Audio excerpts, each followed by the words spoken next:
ओम शांति। 20 मार्च 2021 बाबा के महावाक्य। मीठे बच्चे, तुम्हारा धंधा है मनुष्यों को सुजाग करना, रास्ता बताना। जितना तुम देही अभिमानी बनकर बाप का परिचय सुनाएंगे, उतना कल्याण होगा। प्रश्न: गरीब बच्चे अपनी किस विशेषता के आधार पर साहूकारों से आगे जाते हैं? उत्तर: गरीबों में दान पुण्य की बहुत श्रद्धा रहती है। गरीब भक्ति भी लगन से करते हैं। साक्षात्कार भी गरीबों को होता है। साहूकारों को अपने धन का नशा रहता। पाप जास्ती होते, इसलिए गरीब बच्चे उनसे आगे चले जाते हैं। गीत। ओम नमो शिवाय। ओम शांति। तुम मात पिता, हम बालक तेरे। यह तो जरूर परम पिता परमात्मा की महिमा गाई हुई है। यह तो क्लियर महिमा है, क्योंकि वह रचयिता है। लौकिक माँ बाप भी बच्चे के रचयिता हैं। पारलौकिक बाप को भी रचता कहा जाता है। बंधु सहायक बहुत महिमा गाते हैं। लौकिक बाप की इतनी महिमा नहीं है। परम पिता परमात्मा की महिमा ही अलग है। बच्चे भी महिमा करते हैं। ज्ञान का सागर है, नॉलेज फुल है। उनमें सारा ज्ञान है। नॉलेज कोई शरीर निर्वाह की पढ़ाई का नहीं है। उनको ज्ञान का सागर, नॉलेज फुल कहा जाता है। तो जरूर उनके पास ज्ञान है, परंतु कौन सा ज्ञान? यह सृष्टि चक्र कैसे फिरता है, उसका ज्ञान है। तो वही ज्ञान सागर पतित पावन है। कृष्ण को कभी पतित पावन व ज्ञान का सागर नहीं कहते। उनकी महिमा बिल्कुल न्यारी है। दोनों हैं भारत के निवासी। शिव बाबा की भी भारत में महिमा है। शिव जयंती भी यहाँ मनाते हैं। कृष्ण की जयंती भी मनाते हैं। गीता की भी जयंती मनाते हैं। 3 जयंती मुख्य हैं। अब प्रश्न उठता है कि पहले जयंती किसकी हुई होगी, शिव की या कृष्ण की? मनुष्य तो बिल्कुल ही बाप को भूले हुए हैं। कृष्ण की जयंती बड़े धूमधाम से प्यार से मनाते हैं। शिव जयंती का इतना किसको पता नहीं है, ना गायन है। शिव ने क्या आकर किया, उनकी बायोग्राफी का किसको पता नहीं है। कृष्ण की तो बहुत बातें लिख दी हैं। गोपियों को भगाया, यह किया। कृष्ण के चरित्रों की खास एक मैगजीन भी निकलती है। शिव के चरित्र आदि कुछ है नहीं। कृष्ण की जयंती कब हुई, फिर गीता की जयंती कब हुई? कृष्ण जब बड़ा हो तब तो ज्ञान सुनावे। कृष्ण के बचपन को तो दिखाते हैं। टोकरी में डालकर पार ले गए। बड़ेपन का दिखाते हैं। रथ पर खड़ा है, चक्कर लगाते हैं। 16-17 वर्ष का होगा। बाकी चित्र छोटेपन के दिखाए हैं। अब गीता कब सुनाई? उसी समय तो नहीं सुनाई होगी। जब लिखते हैं फलानी को भगाया, यह किया, उस समय तो ज्ञान शोभे भी नहीं। ज्ञान तो जब बुजुर्ग हो तब सुनाए। गीता भी कुछ समय बाद सुनाई होगी। अब शिव ने क्या किया, कुछ पता नहीं। अज्ञान नींद में सोए पड़े हैं। बाप कहते हैं, मेरी बायोग्राफी का कोई को पता नहीं है। मैंने क्या किया, मुझे ही पतित पावन कहते हैं। मैं आता हूँ तो साथ में गीता है। मैं साधारण बूढ़े अनुभवी तन में आता हूँ। शिव जयंती तुम भारत में ही मनाते हो। कृष्ण जयंती, गीता जयंती, यह 3 मुख्य हैं। राम की जयंती तो बाद में होती है। इस समय जो कुछ होता है वह बाद में मनाया जाता है। सतयुग त्रेता में जयंती आदि होती नहीं। सूर्यवंशी से चंद्रवंशी वर्षा लेते हैं और किसकी महिमा है नहीं। सिर्फ राजाओं का कोरोनेशन मनाते होंगे। बर्थडे तो आजकल सब मनाते हैं, वह तो कॉमन बात हुई। कृष्ण ने जन्म लिया, बड़ा होकर राजधानी चलाई, उसमें महिमा की तो बात ही नहीं। सतयुग त्रेता में सुख का राज्य चला आया है। वह राज्य कब कैसे स्थापन हुआ, यह तुम बच्चों की बुद्धि में है। बाप कहते हैं, बच्चों, मैं कल्प कल्प के संगम युग पर आता हूँ। कलयुग का अंत है पतित दुनिया। सतयुग आदि पावन दुनिया। मैं बाप भी हूँ, तुम बच्चों को वर्षा भी दूंगा। कल्प पहले भी तुमको वर्षा दिया था, इसलिए तुम मनाते आए हो। परंतु नाम भूल जाने से कृष्ण का नाम डाल दिया है। बड़े ते बड़ा शिव है ना। पहले तो जब उनकी जयंती हो तब फिर साकार मनुष्य की हो। आत्माएं तो सब वास्तव में ऊपर से उतरती हैं। मेरा भी अवतरण है। कृष्ण ने माता के गर्भ से जन्म लिया, पालना ली। सबको पुनर्जन्म में आना ही है। शिव बाबा पुनर्जन्म नहीं लेते हैं, आते तो है ना। तो यह सब बाप बैठ समझाते हैं।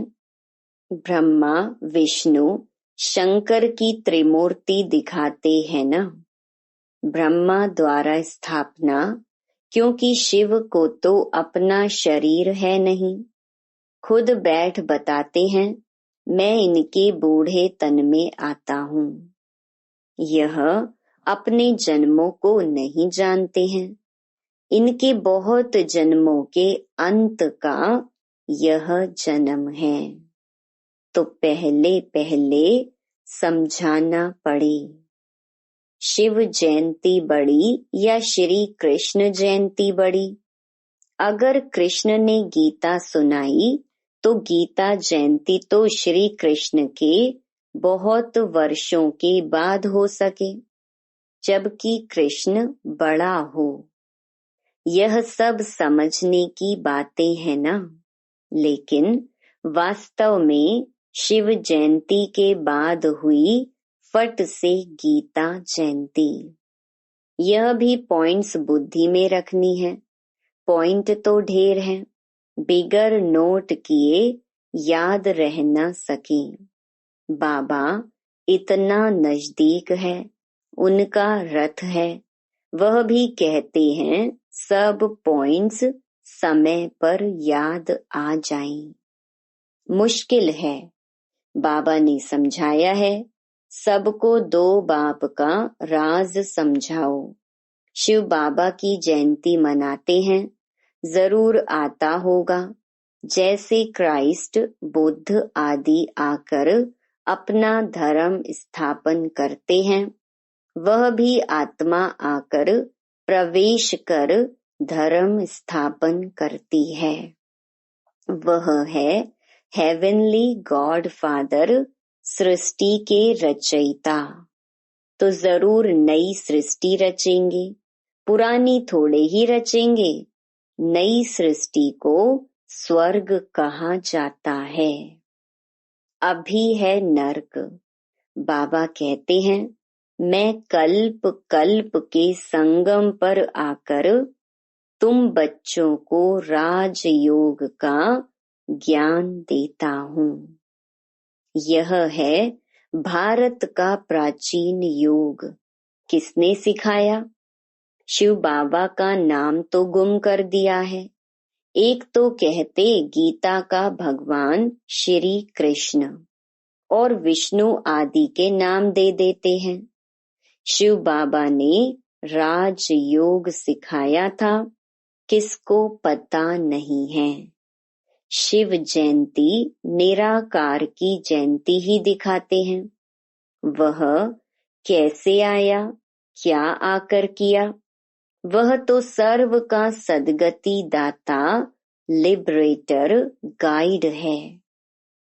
अभी सर्व आत्माओं को गाइड चाहिए, परमात्मा।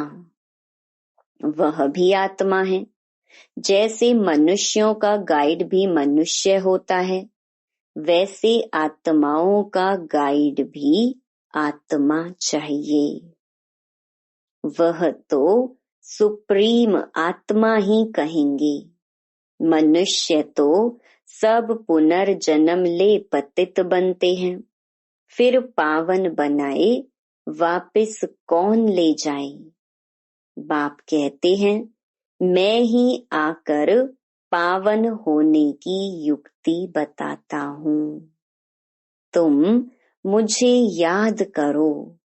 कृष्ण तो कह न सके कि देह का संबंध छोड़ो। वह तो 84 जन्म लेते हैं, सब संबंधों में आते हैं। बाप को अपना शरीर नहीं है। तुमको यह रूहानी यात्रा बाप सिखलाते हैं। यह है रूहानी बाप की रूहानी बच्चों प्रति रूहानी नॉलेज। कृष्ण कोई का रूहानी बाप थोड़े ही है, सबका रूहानी बाप मैं हूँ। मैं ही गाइड बन सकता हूँ, liberator, guide, blissful, peaceful, ever pure, सब मेरे लिए कहते हैं। अभी तुम आत्माओं को नॉलेज दे रहे हैं। बाप कहते हैं मैं इस शरीर द्वारा तुमको दे रहा हूँ। तुम भी शरीर द्वारा नॉलेज ले रहे हो। वह है गॉड फादर। उनका रूप भी बताया है। जैसे आत्मा बिंदी है, वैसे परमात्मा भी बिंदी है। यह कुदरत है ना। वास्तव में बड़ी कुदरत तो यह है। इतने छोटे स्टार में 84 जन्मों का पार्ट है। यह है कुदरत। बाप का भी ड्रामा में पार्ट है। भक्ति मार्ग में भी तुम्हारी सर्विस करते हैं। तुम्हारी आत्मा में 84 जन्मों का पार्ट अविनाशी है। इसको कहा जाता है कुदरत। इसका वर्णन कैसे करें? इतनी छोटी सी आत्मा है, यह बातें सुनकर वंडर खाते हैं। आत्मा है भी स्टार मुहाफिक। 84 जन्म एक्यूरेट भोगती है। सुख भी वह एक्यूरेट भोगेगी। यह है कुदरत। बाप भी है आत्मा, परम आत्मा। उनमें सारी नॉलेज भरी हुई है जो बच्चों को समझाते हैं। यह है नई बातें, नए मनुष्य सुनकर कहेंगे इनका ज्ञान तो कोई शास्त्र आदि में भी नहीं है। फिर भी जिन्होंने कल्प पहले सुना है, वर्षा लिया है, वही वृद्धि को पाते रहते हैं। टाइम लगता है, प्रजा ढेर बनती है, वह तो सहज है। राजा बनने में मेहनत है। मनुष्य जो बहुत धन दान करते हैं तो राजाई घर में जन्म लेते हैं। गरीब भी अपनी हिम्मत अनुसार जो कुछ दान करते होंगे तो वह भी राजा बनते हैं। जो पूरे भगत होते हैं वह दान पुण्य भी करते हैं। साहूकारों से पाप जास्ती होते होंगे, गरीबों में श्रद्धा बहुत रहती है। वह बहुत प्यार से थोड़ा भी दान करते हैं तो बहुत मिलता है। गरीब भक्ति भी बहुत करते हैं। दर्शन दो नहीं तो हम गला काट देते हैं। साहूकार ऐसे नहीं करेंगे। साक्षात्कार भी गरीबों को होते हैं, वही दान पुण्य करते हैं। राजाएं भी वह बनते हैं। पैसे वालों को अहंकार रहता है। यहाँ भी गरीबों को 21 जन्म का सुख मिलता है। गरीब जास्ती हैं। साहूकार पिछाड़ी में आएंगे तो भारत जो इतना ऊंच था सो फिर इतना गरीब कैसे हुआ, तुम समझते हो। अर्थक्वेक आदि में सब महल आदि चले जाएंगे तो गरीब हो जाएगा। रावण राज्य होने से हाहाकार हो जाता है तो फिर ऐसी चीजें रह न सकें। हर चीज की आयु तो होती है ना। वहां जैसे मनुष्यों की आयु बड़ी होती है वैसे मकान की भी आयु बड़ी होती है। सोने के मार्बल के बड़े बड़े मकान बनते जाएंगे। सोने के तो और ही मजबूत होंगे। नाटक में भी दिखाते हैं ना, लड़ाई होती है, मकान टूट फूट जाते हैं, फिर बन जाते हैं। उन्हों की बनावट ऐसी होती है। यह जो स्वर्ग के महल आदि बनाएंगे ऐसे तो नहीं दिखाएंगे मिस्त्री लोग कैसे मकान बनाते हैं। हाँ, समझते हैं वही मकान होंगे। आगे चल तुमको साक्षात्कार होगा, ऐसा विवेक कहता है। इन बातों से बच्चों का ताल्लुक नहीं है।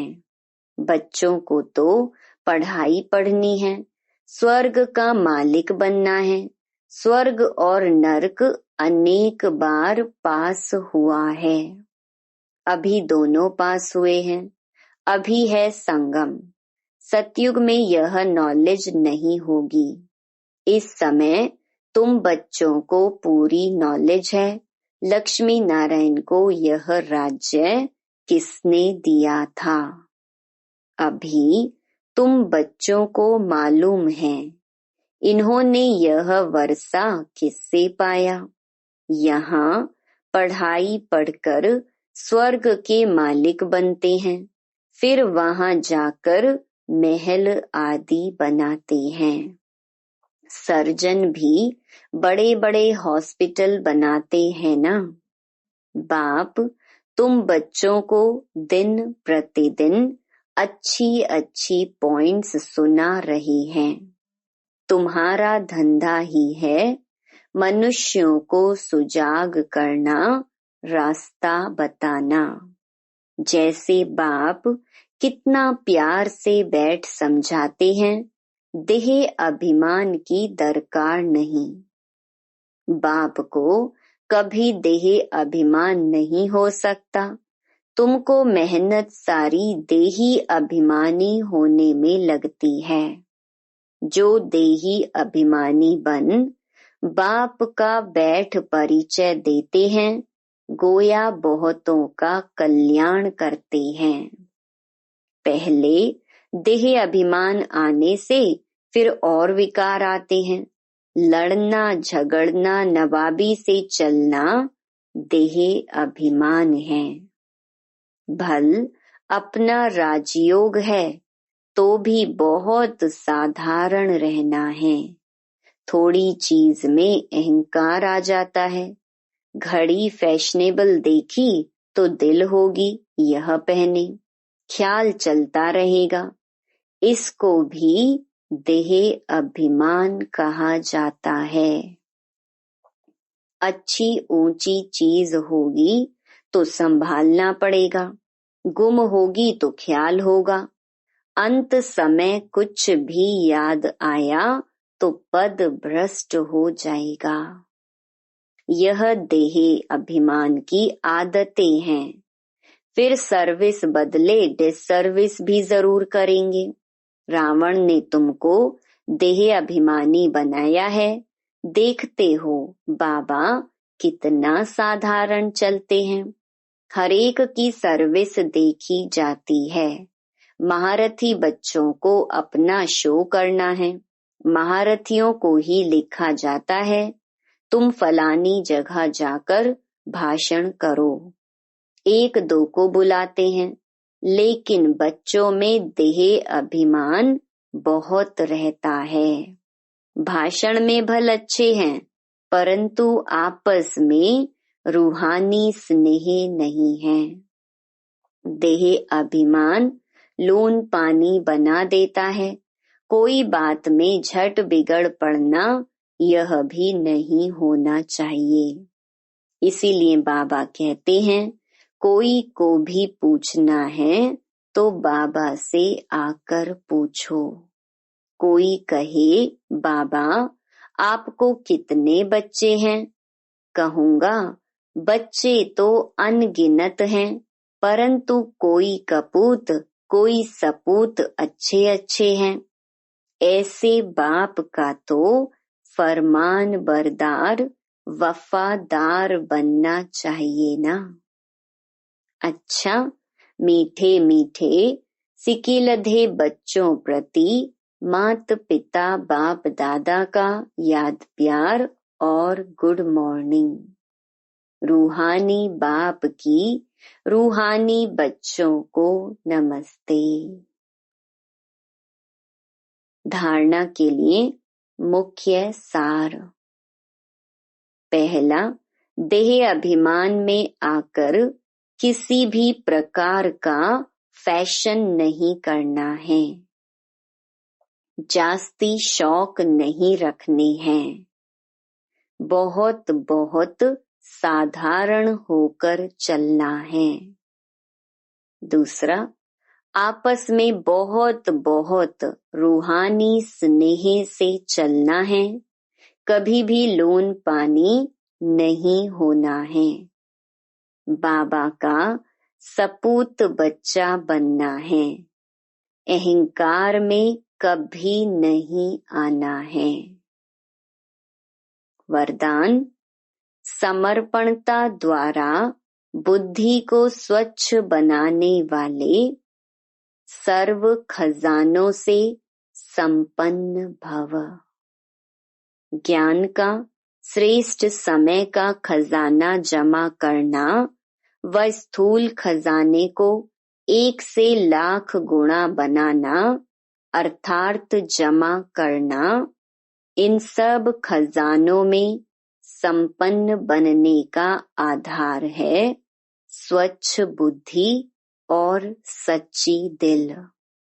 लेकिन बुद्धि स्वच्छ तब बनती है जब बुद्धि द्वारा बाप को जानकर उसे बाप के आगे समर्पण कर दो।